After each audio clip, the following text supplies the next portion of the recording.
வசந்தம் தொலைக்காட்சியின் வித்யா வசந்தம் நிகழ்ச்சி ஊடாக மீண்டும் உங்களை சந்திப்பதில் மகிழ்ச்சி. தரம் 7 கணித பாடத்திலே பின்னங்கள் பற்றி நாங்கள் கற்க இருக்கின்றோம். அதற்கு முன்னதாக நீங்கள் உங்களது பாடநூல்களோடு குறிப்பெடுப்பதற்கான கொப்பியும் பெண்ணோடும் அமர்ந்திருந்தால் நாங்கள் இங்கே கற்பித்த விஷயங்களை நீங்கள் சிறு குறிப்புகளை எடுத்துக்கொள்ளலாம். அதேவேளை உங்களது புத்தகங்களையும் நீங்கள் பார்த்துக்கொள்ளலாம்.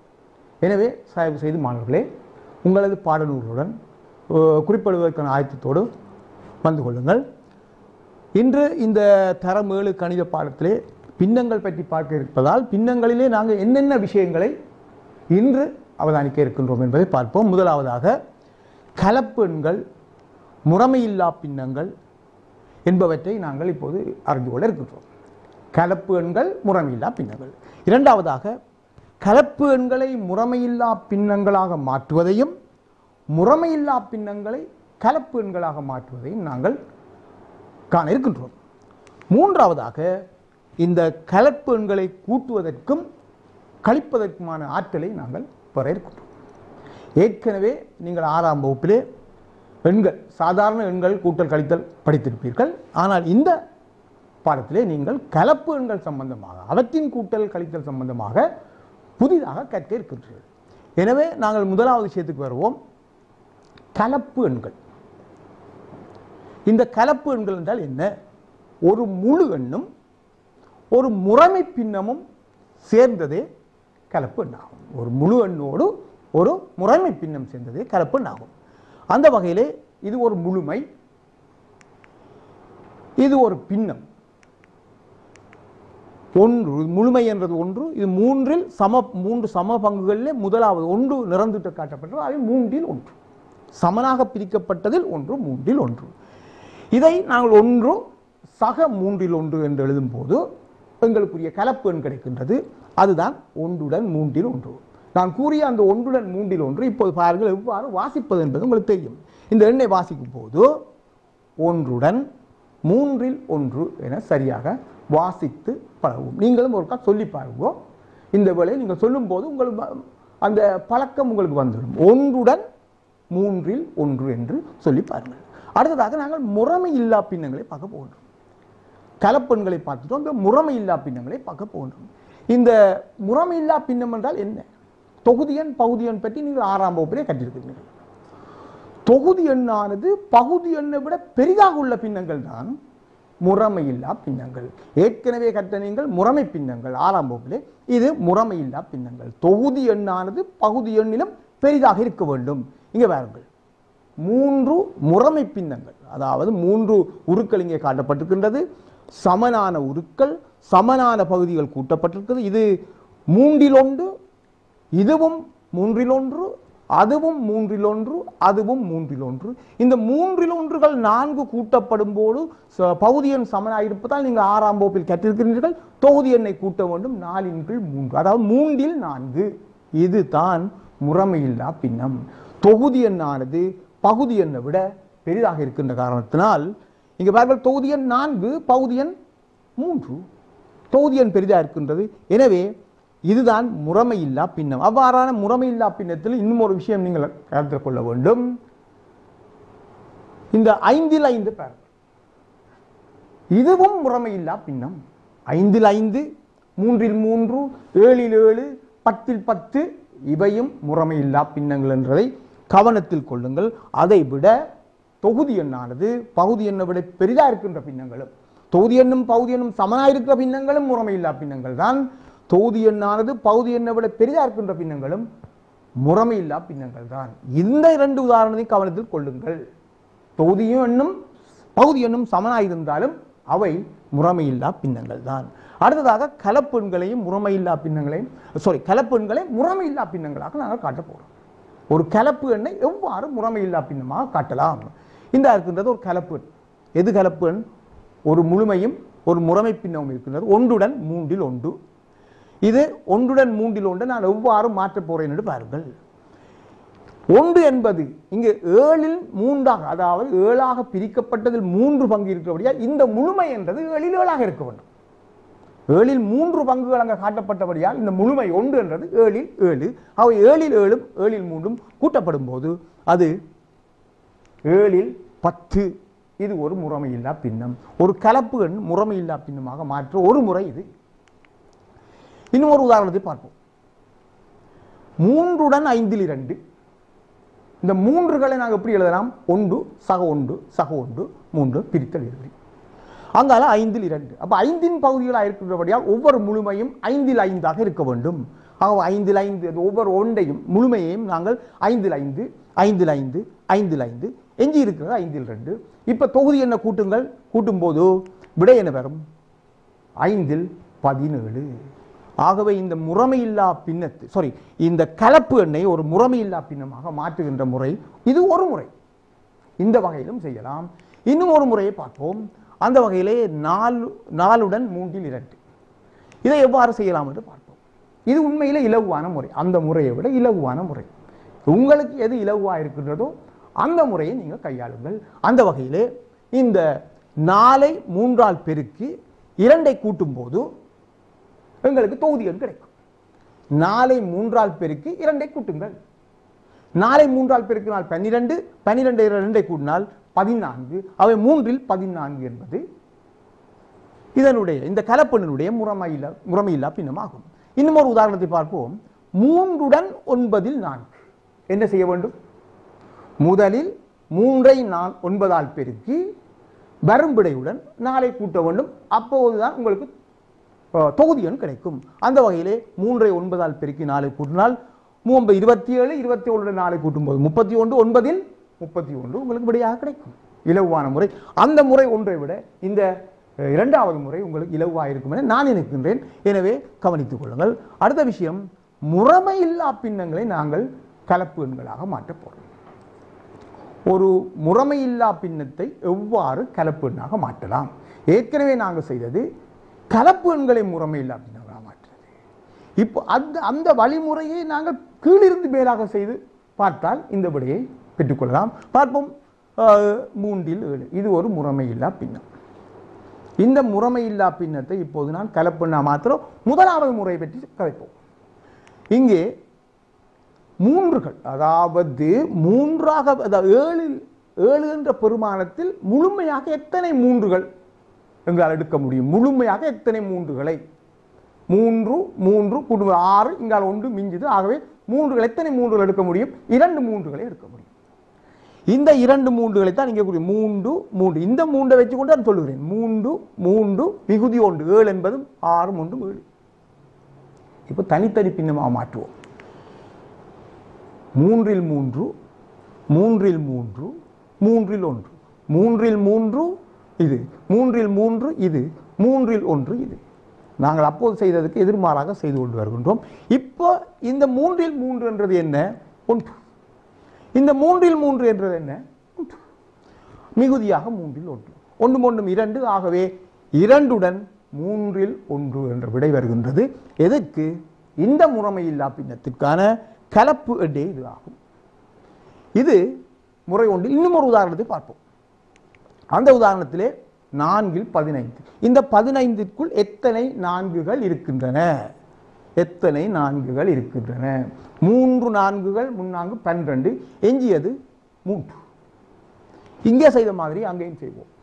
தனித்தனி பின்னமாக மாற்றும் போது 4 4 4 4 4 4 3 தடவை வரும். மிகுதியாக 4 3. இந்த வகையிலே இந்த 4 4 எங்களுக்கு தெரியும். இங்கே எடுத்த மாதிரி 1 1 1 4 3. ஆகவே 3 உடன் 4 3 என்ற முடிவுக்கு நாங்கள் வரலாம். எது? 15, அதாவது 4 15 என்பதை கலப்பெண்ணாக மாற்றும் போது இப்படி வந்துவிட்டது.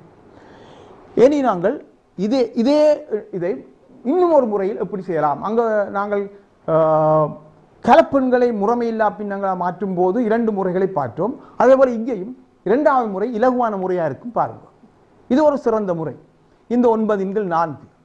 இப்போ நாங்கள் என்ன செய்ய போகிறோம்? 9ஐ 4ஆல் வகுக்க போகிறோம். 9ஐ 4ஆல் வகுக்கும் முறைகளை பாருங்கள். அருமையாக வகுத்தல் நீங்கள் படிச்சிருப்பீங்கள். அந்த வகையிலே 9ஐ 4ஆல் வகுக்கும் போது 4 9 2 முறைகள். ஆகவே ஈவு 2 மீதி 1. 4 2 8 1 மிச்சம் ஈவு ஈவு என்றது இது ஈவு 2 மீதி 1. இதை எவ்வாறு நாங்கள் இங்கு பயன்படுத்தலாம் என்று பார்ப்போம். இந்த 2 ஈவு என்பதுதான் இங்கே முழு எண்ணாக மாறுகிறது. ஈவு மூன்று முறுக்க பாருங்கள், இந்த ஈவு இங்கே முழு எண்ணாக மாற்றமடைகின்றது. மீதி தொகுதி எண்ணாக மாற்றமடைகின்றது. பகுதி எண் பகுதி எண்ணாகவே இருக்கும். ஆகவே இந்த வகுத்தலை வைத்துக் கொண்டு 2 4 1 என நாங்கள் இதை எழுதலாம். இது இலகுவான முறை. ஒரு முறைமை இல்லா பின்னத்தை கலப்பு எண்ணாக மாற்ற இலகுவான முறை. இன்னும் ஒரு உதாரணத்தை பார்க்கலாம். 2 4 2. இன்னும் ஒரு உதாரணம் பாருங்க. 23 4.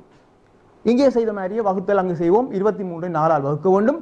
வகுக்கும் போது இவ்வாறாக 23 5 4கள், அப்ப 5 20, மீதியாக 3, ஈவு 5 மீதி 3. அதை கலப்பெண்ணாக எழுதும் போது இவ்வாறு நாங்கள் எழுதலாம். எனவே மாணவர்களே, நாங்கள் இப்போது கற்றவற்றை ஞாபகம் வைத்துக் கொள்ளுங்கள். மீண்டும் அந்த வகையிலே நாங்கள் பார்த்த உதாரணங்களுக்கான செய்கைக்கான சில உதாரணங்களை இங்கு அவதானிப்போம். அந்த வகையில் முறைமையில்லா பின்னங்களாக மாற்றுவதை பார்ப்போம். முதலாவது ஒரு கலப்பெண் முறைமையில்லா பின்னம் மாற்றம். நாங்கள் ஏற்கனவே இலகுவான வழி என்று சொல்லியிருந்தேன். பெருக்கல் 7 3 பெருக்கி 2 கூட்டினால் தொகுதி என்று வரும். ஆகவே 7 3 21, 2 கூட்டும்போது 23, 7 3. இதே போல இரண்டாவது உதாரணத்தை பாருங்கள். இதே மாதிரி நீங்கள் பெருக்கி எடுக்கலாம். 4 32 3 35, கீழே பகுதி எண் 35, தொகுதி எண் பகுதி எண் 8, தொகுதி எண் 35, 8 35. அதேபோல மூன்றாவது உதாரணத்தை பாருங்கள். அதே விஷயம்தான். 5 23 23 4. எனவே இந்த கலப்பு எண்ணை நாங்கள் அங்கே முறைமையில்லா பின்னங்களாக மாற்றலாம். 4 23 என்று. இந்த உதாரணத்தை பாருங்கள். 10 3 1, 13 30, அதோட 1 31. ஆகவே 3 31. இதே போல கலப்பு எண்களாக மாற்றி பார்ப்போம். முதலாவது 25 7 வகுக்கும் போது 25 7 3 முறை, மீதி 4. ஆகவே அதன் விடை 3 7 4. சரியாக பார்த்துக் கொள்ளுங்கள். 3 7 4. அடுத்த உதாரணத்தை பார்ப்போம். 33 8 அதை வகுக்கும் போது 33 4 32, மீதி 1. ஆகவே கலப்பெண்ணாக எழுதும் போது 4 8 1 என எழுதலாம். இனி நீங்கள் இதுவரை கற்ற விஷயங்களை உங்களது கணித பாட நூலிலே பக்கம் 139 10 1 பயிற்சியை நீங்கள் செய்வதன் மூலம் இந்த பயிற்சியை நீங்கள் மீட்டிக் கொள்ளலாம். அடுத்த விஷயத்துக்கு போவோம். கலப்பு எண்களை ஒப்பிட. கலப்பு எண்களை எவ்வாறு ஒப்பிடலாம்? ஏற்கனவே நீங்கள் 6ஆம் வகுப்பிலே முறைமை பின்னங்களை ஒப்பிட்டிருக்கிறீர்கள். அது மாதிரி இங்கே கலப்பு எண்களை நாங்கள் ஒப்பிட போகின்றோம். அதிலே கலப்பு எண்களை ஒப்பிடும் போது முழு எண்கள் சமனற்ற பின்னங்களை ஒப்பிடும் போது முழு எண்கள் பெரிதாக உள்ள பின்னமே பெரிதாகும். முழு எண்கள் என்பது உங்களுக்கு தெரியும். 2 கலப்பு எண்ணிலே முழு எண்கள் இருக்கும். அந்த முழு எண்களில் முழு எண்கள் சமனற்ற பின்னங்கள் எது முழு எண் பெரிதோ அதான் பெரிதான பின்னம். அந்த விஷயத்தை இலகுவாக நாங்கள் பார்த்துக்கொள்ளலாம். இங்கே பாருங்கள், இந்த 2 கலப்பு எண்ணிலையும் எந்த எண்ணில் முழு எண் பெரிதாக இருக்கின்றது? இதில் முழு எண் இங்கே 4, இங்கே 7. ஆகவே இங்கு 4 7 2 விட 6 7 2 பெரிதாகும். முழு எண்களை ஒப்பிட்டால் எது பெரிது என்று கண்டுபிடிக்கலாம். இலகுவானது. இதே போல இந்த எடுத்து பாருங்கள். இதில் முழு எண் சமன் அல்ல. இதில் முழு எண் பெரிதாக இருக்கின்றது, இதில் முழு எண் பெரிதாக இருக்கின்றது. ஆகவே இந்த பின்னமே இங்கு பெரிய பின்னமாகும். அடுத்த விஷயத்தை பார்ப்போம். கலப்பு எண்களில் முழு எண்கள் சமனான பின்னங்களை எவ்வாறு ஒப்பிடலாம்? முழு எண்கள் சமனற்ற பின்னங்களை இலகுவாக ஒப்பிடலாம். இது முழு எண்கள் சமனான பின்னங்களாக இருந்தால் எவ்வாறு ஒப்பிடலாம்? இங்கே பாருங்க, 2லே முழு எண்கள் சமனாக இருக்கின்றது. இதை எப்படி ஒப்பிடுகின்றது? பின்ன பகுதியை எடுத்து தான் நாங்கள் ஒப்பிட வேண்டும். பின்ன பகுதி எடுத்தோம் என்று சொன்னால் பின்னம் இதில் பின்னம் 3 2, அதில் பின்னம் 2 1. ஆகவே இந்த 2ஐயும் ஒப்பிட வேண்டும். எப்படி ஒப்பிடுவது? 6ஆம் வகுப்பிலே கற்றிருக்கின்றீர்கள். பகுதி எண்களை சமப்படுத்துவதன் மூலம் ஒப்பிடலாம். பகுதி எண்களை எவ்வாறு சமப்படுத்தலாம்? சமவெளி பின்னங்களை நாங்கள் எடுத்து நோக்க வேண்டும். அப்போ 2ஐயும் சமவெளி பின்னம் சமனான சமவெளி பின்னம் எடுக்கணும்னு சொன்னால் என்ன செய்யணும்? பகுதி எண்கள் சமனாக்க வேண்டும். பகுதி எண்கள் சமனாக்கும் போது இங்கே இதையும் 6 ஆக்க முடியும், அதையும் 6 ஆக்க முடியும். எனவே இதை 2ஆல் பெருக்குவதால் 6 ஆகும், அதை 3ஆல் பெருக்குவதால் 6 ஆகும். மேலும் கீழும் 2ஆல் பெருக்குங்கள், அங்கே மேலும் கீழும் 3ஆல் பெருக்குங்கள். உங்களுக்கு வருகின்ற விடை 6 4 6 3. எனவே இந்த 2ம் பகுதி எண் சமனாக இருக்கும் போது தொகுதி எண்ணில் எது பெரிதோ அதுதான் பெரிது. எனவே இந்த பின்னங்கள் எது பெரிது என்று நீங்கள் இனம் காணலாம். பகுதி எண்கள் முழு எண்கள் சமனாக இருந்தால் பின்னங்களை மட்டும் நீங்கள் எடுத்து அவற்றில் எது பெரிய பின்னம் என்று கண்டு நீங்கள் இதற்குரிய விடையை பெற்றுக்கொள்ளலாம். இனி இது சம்பந்தமாக இந்த ஒப்பிடுதல் சம்பந்தமாக தனி ஒரு பயிற்சி உங்களுக்கு பாடநூலில் இருக்குது. அந்த பாடநூலிலே 144ஆம் பக்கத்திலே 10(2) நீங்கள் எடுத்து பயிற்சி 10(2) எடுத்து செய்து இதற்கான விடைகளை நீங்கள் சரிபார்த்துக் கொள்ளலாம். அடுத்த விஷயம் கலப்பெண்களை கூட்டல். இங்கே அடுத்து நான் கடைசியாக பார்க்கப்பது கலப்பெண்களை கூட்டலும் கழித்தலும். கலப்பெண்களை எவ்வாறு கூட்டுறது முறை ஒன்று பார்ப்போம்.